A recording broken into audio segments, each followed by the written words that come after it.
He's got no marine support for those tanks, but again, he doesn't need it because the Zerg player is just not using Zerglings at this point. He's just using Hydralisks and Lurkers. Now we've got the main push. This is basically something he'd been saving up just to get out of this awkward position he was in with the siege, and that has succeeded. So he's bought himself some more time for his expansion, especially the expansion up the top left and the bottom right, which he's now got. Still sticking to his plan of just trying to control a map with Hydralisks and Lurkers and getting expansions everywhere. And the Terran player is contained, but it doesn't often matter too much if you're contained as a Terran, so long as you've actually got enough resources. And thanks to this map, the map basically gives you a home base with three mineral lines and 2 gas vents. Here we go, we've got a drop coming in. This is a fairly important move by the Zerg player. He's decided he needs to shift them into the game somehow, and has in fact decided on a plan to do that. He's got about 4 or 5 overlords. They're full of Hydralisks and Lurkers. In the meantime, there's a distraction fight going on in the middle of the map, but the Terran's forces are out, and here we go. This is a pretty effective drop right here. There's not that many Terran forces at home to prevent this, and plenty of units going down right in the middle of all the barracks and factories, and this is actually quite decisive, because if the barracks are taken out, if the factories are taken out, then even though the Terran player has got quite a lot of resources pulled up, he's going to have to respend them on factories and barracks rather than more units. And in the meantime, the Zerg player's got like 3 or 4 expansions ready to go to really get the advantage back. But pretty cool-headed response there from Jack. He did manage to take up the forces in his base, but not before Defilers have finally appeared. Defilers, here we go. See, a double point of interest here. We've got the Terran player actually sieging the Zerg's main again, knocking out the Hive and the Defiler's Mound. Now that's a significant blow to the Zerg, because his tech is taken out. Raptor decided to upgrade his Hive at his natural expansion instead of his main, and that's proven to be quite costly, because the tanks have just cut through the Sunken line and blown it away. And here we've got the Terran player pretty much strongly back in the game, because he's just taken out the Zerg tech. And even though the Zerg's got some expansions, he's just going to be at a bit of a difficult position to continue building higher tech units because of that loss. But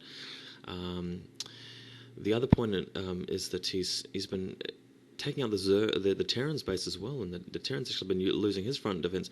Not such a heavy loss, given that he hasn't lost his tech. He's still got his production units, but he's still finding it quite difficult just to hold back the Hydralisks at this point. Target firing the command center. There's so many Hydralisks, such a fast attack speed. The command center is ripped apart.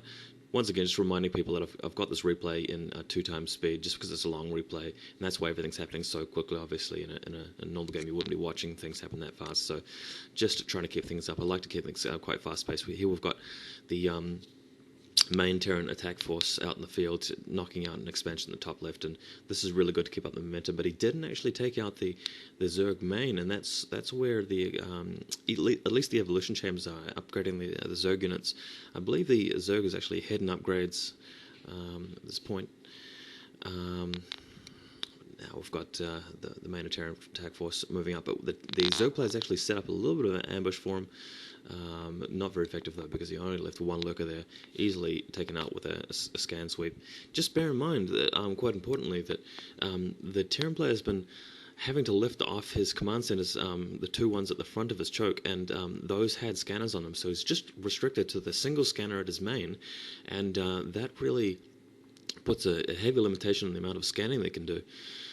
Regardless, he seems to be getting enough scans off. Here we've got the Defilers putting another cloud down at the front of the Terran base, just scrambling to defend against this, because when those clouds go down, there's nothing you can do but retreat. And if you're in your base, you still can't do very much. But on the other hand, the Zerg main is actually getting knocked out as well by the very, very successful Terran attack force, which has just taken out expansion after expansion. Queen's Nest goes down, the whole base is just going to go down. Hydralisk Den, Spire, everything's just getting ripped apart at the moment, and this is just a strong play by the Terran player. Very gutsy play. He's not being held in his base by the Zerg player. Instead, he's going out and knocking out every expansion that he can, and he's trying to get his own expansion up. Only 1 bunker though in the this expansion has been just totally caught with his pants down. It's just getting shot to bits. and this is where the real recovery is going on the bottom right. This is an expansion that Zerg players had for quite a while, and he's obviously already got his hive back up. He's just having to rebuild things like a spawning pool, Hydralisk Den, Spire if he really needs those Scourges, but he's left the Mutalisks alone. One thing we're not seeing here is that even though it's late in the game, we're not seeing Ultralisks or anything like that, and that's just because the Zerg players just been having to rebuild tech and rebuild bases, and the Terran players having to do that as well. So it's actually fairly evenly kept in terms of just tech and expansions, just because of the violent nature of this game, just expansions and stuff being taken out left and right. We've got an island expansion there, which one of the players might like to take later. It'd be very good idea in this kind of game where there are roaming forces in the map, just knocking things out left and right. And if you've got an island expansion, it's just a little bit easier to defend against things like tanks, which have to be dropped in. Ready to siege those lurkers, totally out of range, but there's a defiler there, so we'll see how that goes. Yeah. Cloud goes up just in time, so this actually protects the entire Zerg base. Something that the Zerg player could have tried to go for before, and if he had succeeded with saving his original base, things might be much different right now. And we've got another Zerg expansion going up. One Marine just running around, just trying to see whether the Zerg player will sneakily try to rebuild in his initial base, which is an option there.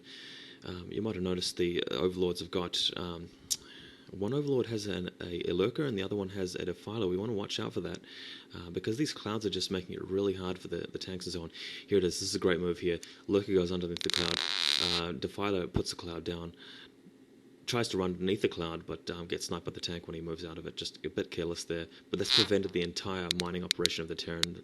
The entire workforce of SCVs just has to run back, and really prevents the Terran from just continuing with the resource patch. Bear in mind that his main is mined out. Oh, so that's what did happen. The Marine did find the Zerg sneakily rebuilding at his original base, and he decided, well, I'm not going to have any of that, sending an attack force just to knock that one out. Back at the Terran's home base, once again, we've just got a lurker behind the mineral patch, which is just being shoved in there every so often, and the Terran player's mined out at his main base. He's only got these two natural expansions here. He's got no expansions anywhere else, and he's just trying to have to desperately fend for his life here, because if he loses all of his minerals here, which is very close to doing, then the Zerg player will be able to take this game, because he's being able to use Cloud so effectively just to keep his expansions going, and that's what's keeping this game so even right now, is that both players are just doing absolutely everything they need to. The Zerg player did take the island expansion, but the Terran player has spotted that. Maybe he scanned it, but he's brought in a barracks just to... didn't even need the barracks. The dropship comes in and just easily knocks out that expansion. So very quick play there, taking the initiative just to deal with that before it becomes a problem. And... gosh, this is fast pace. The same dropship that took out the expansion just comes in and takes out the Defiler mount. Excellent move there by the Terran player, because the Defilers are really what's causing the problem. And if he can just keep irradiating them, and maybe the Zerg player will run out of Defilers before he gets a new Defiler mount up. But Zerg player, what he wants to be doing is just rebuilding that Defiler mount ASAP, because Defilers are really the only thing between him getting stomped by the tanks and him just going and perpetuating this game and eventually coming out with a win. Right. As I mentioned, Arcadia is a map that has a natural expansion and, a main expansion and two natural expansions. A spawning pool going up there. Didn't even have a spawning pool, but just didn't need one because he wasn't building Zerglings. Anyway, back to the map layout. It has two natural expansions protected by this single choke, so all he needs to do is just put the Defiler in there, and he'll have no problem with the Terran player coming in, unless you see this, and that's the tanks just camping outside the cliff